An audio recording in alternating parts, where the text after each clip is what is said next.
আসসালামু আলাইকুম। আমি শামিমা খুলনা থেকে বলছি। ভিডিও ব্লগার শামিমা চ্যানেল থেকে আপনাদেরকে আরও একবার স্বাগত জানাই। কাছে কিংবা দূরে, দেশ কিংবা দেশের বাহিরে, যে যেখান থেকে আমার ভিডিওটি দেখছেন, আশা করছি আল্লাহ পাকের অশেষ রহমতে আপনারা সকলেই ভালো আছেন। আমরাও আলহামদুলিল্লাহ ভালো আছি। তো চলে আসলাম নতুন আরও একটা ভিডিও নিয়ে। তাই এই যে এখন হচ্ছে রাত্রেবেলা আর কি। তা দেখুন আমার আরশি কী করে। তো এটা কিন্তু আমার ছেলের রুম, আমার আরাফাতের রুম, আর এটা হচ্ছে আরাফাতের পড়ার টেবিল। তো এই যে আরাফাতের বইগুলো সব কিন্তু টেবিলে গুছিয়ে রাখছে। তা আরশি কী করে, এসে এসে আর ওর ভাইয়ার বইগুলো সব ও গুছিয়ে রাখে, আরাফাত গুছিয়ে রাখে, আর আসে এসে এলোমেলো করে ফেলে। তারপরে ওর কলম নিয়ে যায়, আবার টেবিলের ড্রয়ার খুলে খুলে মানিব্যাগ নিয়ে যায়, মানিব্যাগ থেকে এক সময় 2-1 টাকা সেরে রাখে। এই আর কি, ছোটো ভাই বোন থাকলে আর কি যা হয়। তো আশিকে তো আপনারা সকলেই চেনেন। তো আমার ছেলে কিন্তু একটু মানে ইসলামিক মাইন্ডের। আল্লাহ রহমতে আপনাদের দোয়ায় 5 ওয়াক্ত নামাজ পড়ে মসজিদে, 2 বেলা কোরআন শরীফ পড়ে। জেনারেল লাইনে পড়াশোনা করছে, কিন্তু আল্লাহ পাক অল্প বয়সে হেদায়েত দান করছে। তো সকলে ওর জন্য দোয়া করবেন, আর আমার ছেলের মেয়েদের সবার জন্য দোয়া করবেন। আর এই যে আসছি, একটু দুষ্টুমি করতেছে ওর ভাইয়ার পড়ার টেবিলে এসে, একটু লেখাপড়া করতেছে, ফুল আঁকাচ্ছে, মানে ছোটো মানুষ আর কি, যা মনে আসতেছে তাই করতেছে।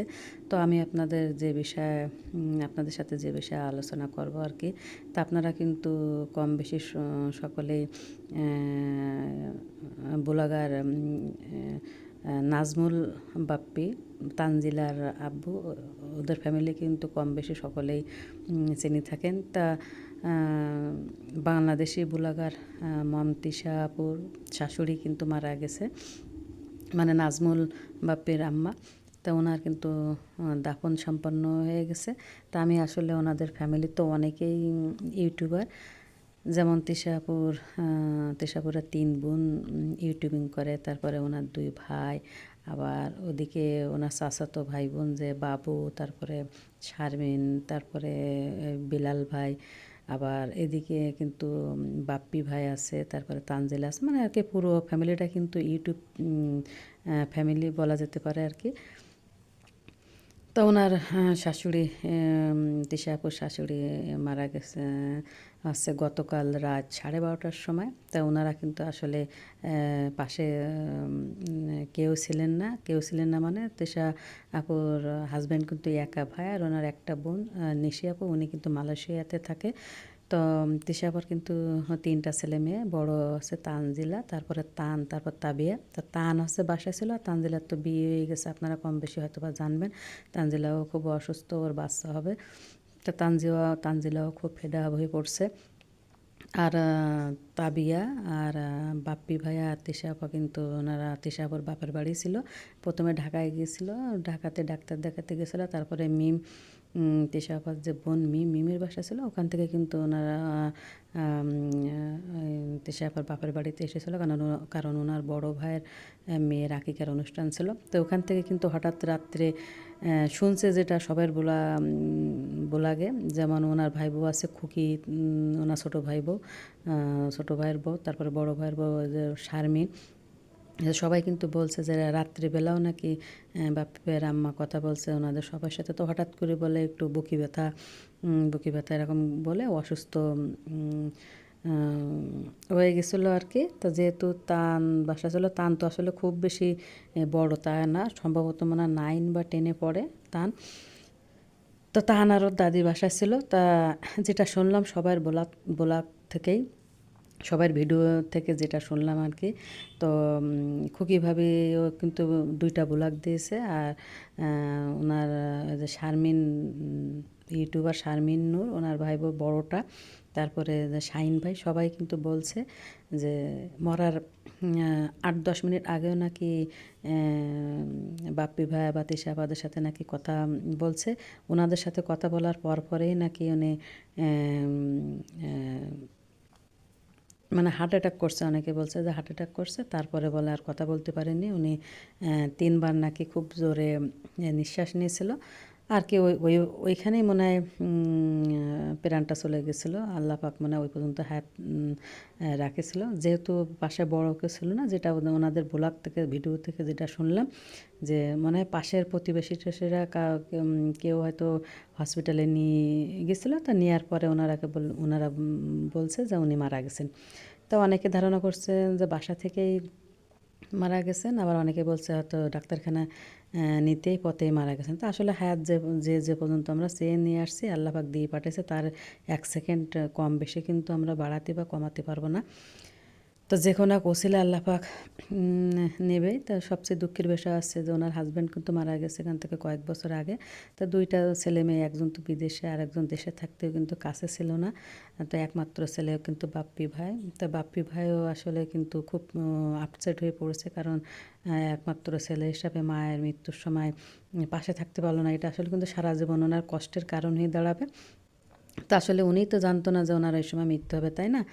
তারপরেও আর কি, তারপরেও আল্লাহ দোয়া করে আল্লাহ পাক যেন ওনার বাপি বা ফ্যামিলির সকলের যেন ধৈর্য ধরার তৌফিক দান করেন, আমিন। আর উনি কিন্তু খালাম্মা, বাপি ভাইয়ের আম্মা, উনি কিন্তু আসলে খুব ভালো লোক ছিলেন, ভালো মহিলা ছিলেন। কারণ ভিডিওতে যতটুকু দেখছি যে উনি খুবই স্ট্রং ছিলেন, এবং আছে না অনেক মহিলা যে এখানে যেতে পারে না, একা ওখানে যেতে পারে না, বাজার করতে পারে না, উনি কিন্তু আসলে সব কিছু করতেন।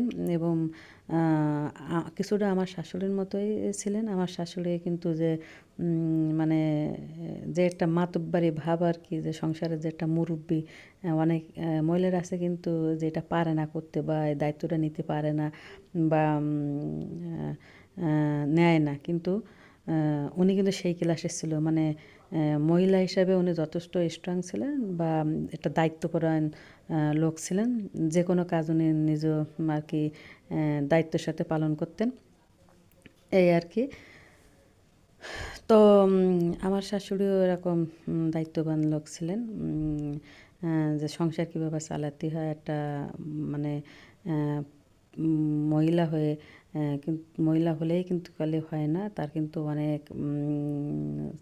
অনেক দিক থেকে তার চালাক চতুর হতে হয়। তো আমার শাশুড়ি কিন্তু অনেক চালাক চতুর ছিলেন। মানে আমার শাশুড়ি কিন্তু একা একা বিদেশেও গিয়েছিলেন, মানে তাহলে বোঝেন যে কতটা উনি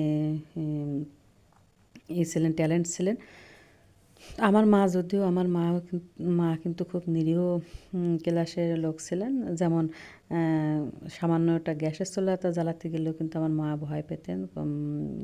মানে বোঝেন তাহলে যে কতটা নিরীহ ছিলেন। কিন্তু যেমন আমার শাশুড়ি, তারপরে তিশা আপার শাশুড়ি, এনারা কিন্তু খুব ট্যালেন্ট মহিলা ছিলেন। এটা কিন্তু একদিক থেকে অনেক ভালো, যে সব দিক থেকে স্কোয়ার ছিল আর কি, ঘরে বাইরে সব কাজে তারা পারদর্শী ছিলেন। তা আসলে আল্লাহ পাক ওনার হায়াত ওই পর্যন্তই রেখেছিলেন, এই জন্যে যে কোনো এক ওসিলায় নেবেন। আর বাপ্পি ভাইয়েরও কপাল খারাপ আর কি, দুর্ভাগ্য যে তার মায়ের মৃত্যুর সময় তার কাছে থাকতে পারেননি আর কি। তাই আর কি, তো আমরা সমস্ত মৃত্যু ব্যক্তির জন্য দোয়া করি। আল্লাহ পাক যেন সকলের জীবনের গুনাহখাতা, ছোট ছোট বড় ভুল ত্রুটি বা গুনাহখাতা যা কিছু আছে, সকল মৃত্যুবাসীর গুনাহখাতা যেন আল্লাহ পাক মাফ করে দেন, এবং সবাইকে যেন আল্লাহ পাক জান্নাতুল ফেরদাউস দান করেন, সেই দোয়া আমরা সকলেই করি সকল মৃত্যু ব্যক্তির জন্য। তো আমিন। তো আসলে একদিন কিন্তু আমাদেরও যেতে হবে। তো আসলে ওনারা কিন্তু পুরো ফ্যামিলিটা একদম একটা মানে শোকের মধ্যে আছে আর কি। ওনারা কিন্তু কেউ, তানজিলা, তারপরে বাপ্পি ভাই, তারপর তিশা আপু, কেউ কিন্তু এখনও পর্যন্ত, আমি যতক্ষণ পর্যন্ত ভিডিওটা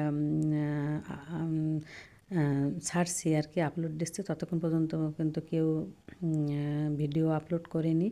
কিন্তু যেমন খুকি ভাবি, তারপরে খুকি ভাবির যা আর কি, শাহিন বের বউ শাহিন বেয়া, তারপরে দিক বিলাল ভাইয়া, তারপরে শারমিন, এনারা কিন্তু কম বেশি সকলেই আর কি ভিডিও করেছে আর কি।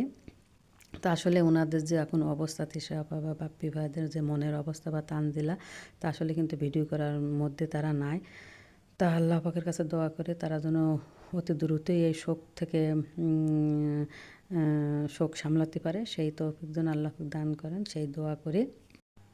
তো বাপ্পি ভাইয়ের বোন নিশি আপু যেহেতু মালয়েশিয়া থাকে, সেহেতু কিন্তু ফ্লাইটের একটা ব্যাপার-স্যাপার আছে, হয়তো বা আসতে দেরি হবে বা যাই হোক অত জানি না। কিন্তু ভিডিওতে দেখলাম শাহিন ভাইয়ের মানে তিশা আপুর বড় ভাবি বলল যে নিশি আপু হয়তো আসতে পারবে না। যাই হোক, যেহেতু ওনাদের ফ্যামিলির লোক, তা ওনার কিন্তু দাফন সম্পন্ন হয়েছে।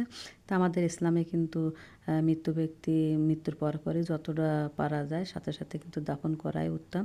তা সকলে ওনার জন্য দোয়া করবেন। তো আজকের মতো এখানে শেষ করছি ভিডিওটি। আল্লাহ হাফেজ।